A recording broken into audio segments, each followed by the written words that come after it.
Hello friends, आज की इस वीडियो में हम एक्सरसाइज 8.1 से क्वेश्चन नंबर 9 करेंगे। Question number 9, in triangle A B C right angle at B. आपको बोला एक ट्राइंगल ए बी सी है और उसमें हमें राइट ट्राइंगल बोला है बी पर है, तो ये ए हो जाएगा, इसको सी मान लेते हैं। If 10a is equals to 1/√3 और यहाँ पे 10a की वैल्यू है 1/√3। फाइंड द वैल्यू ऑफ, और दो पार्ट्स दिए हैं, इनकी वैल्यू फाइंड करनी है। तो इसमें हम देख रहे हैं हमें साइन ए कॉस सी की वैल्यू चाहिए, साइन सी। ठीक है, तो सबसे पहले हमें 10a दे रखा है। अब 10a किसके इक्वल है? 1/√3। तो हम अपने मूल मंत्र से पहले ये देख लेते हैं कि किसकी वैल्यू है ये। पंडित बद्री प्रसाद हर हर बोले, सोना चांदी तोले। S for sine, C for cos, T for 10। और इनका रिवर्स करने की यहाँ पे ज़रूरत नहीं है क्योंकि हमें साइन कॉस और 10 की ही वैल्यू चाहिए। तो 10a क्या होता है? P/B, perpendicular upon base. अब इस केस में हमारा परपेंडिकुलर क्यों क्या होगा? क्योंकि ये A एंगल की बात कर रहे हैं, तो हमारा बेस क्या हो जाएगा जो इसके साथ लगता हुआ है? AB। और परपेंडिकुलर क्या हो जाएगा? जो ये 90 डिग्री के साथ लगती हुई ऊपर वाली लाइन है, वो है BC। तो हमारे पास AB कितना आ गया? √3। ये हमारा √3 है और जो हमारा BC है वो परपेंडिकुलर है, वो 1 है इसकी वैल्यू। तो ये 1/√3 हो गया। अब AC की वैल्यू, अब चाहो तो इसके साथ K लिख सकते हो। तो AC कैसे निकालेंगे? जो हाइपोटेन्यूज है वो पाइथागोरस थ्योरम से। तो हम इसे यहाँ शो करके दिखाते हैं यूजिंग पाइथागोरस थ्योरम। आपके पास AC क्या हो जाएगा? जो हमारा हाइपोटेन्यूज है, मैं डायरेक्ट लिख रही हूँ, AC का स्क्वायर जो होता है, हाइपोटेन्यूज का स्क्वायर वो दोनों साइड्स के स्क्वायर के इक्वल होता है प्लस करने पर। तो BC का स्क्वायर प्लस AB का स्क्वायर। और BC हमारे पास यहाँ क्या दे रखी है? 1। AB क्या दे रखी है? √3।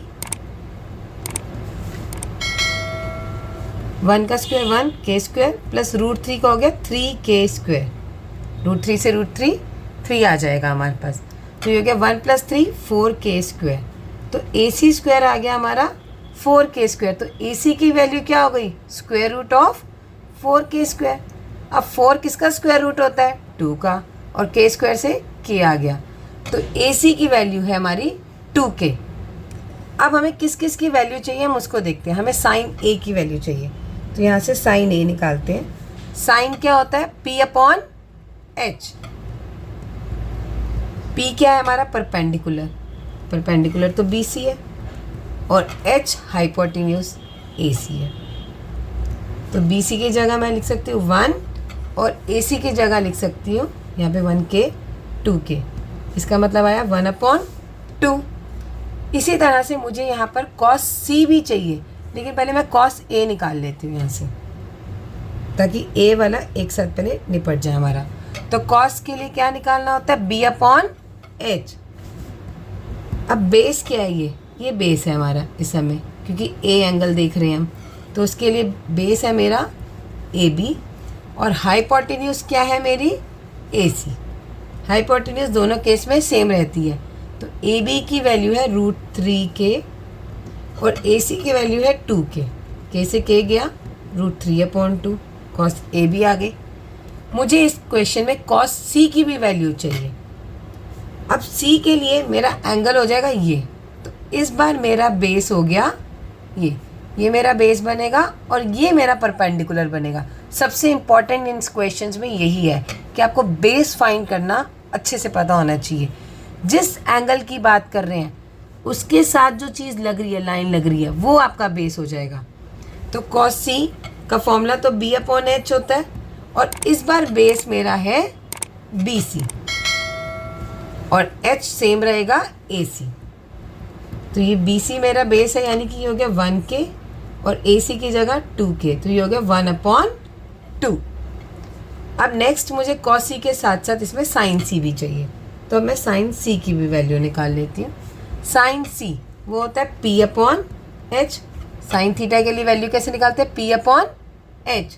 अब परपेंडिकुलर कौन सा होगा इस केस में, क्योंकि सी एंगल है तो परपेंडिकुलर मेरा ये वाला होगा ए बी, और हाइपोटेन्यूज ए सी ही रहेगी, और ए बी की वैल्यू है √3 के, ए सी की वैल्यू है 2k, कैसे के गया √3/2।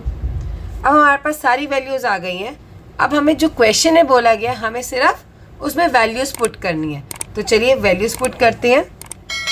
cos c माइनस साइन ए साइन सी, वैल्यू डालते हैं।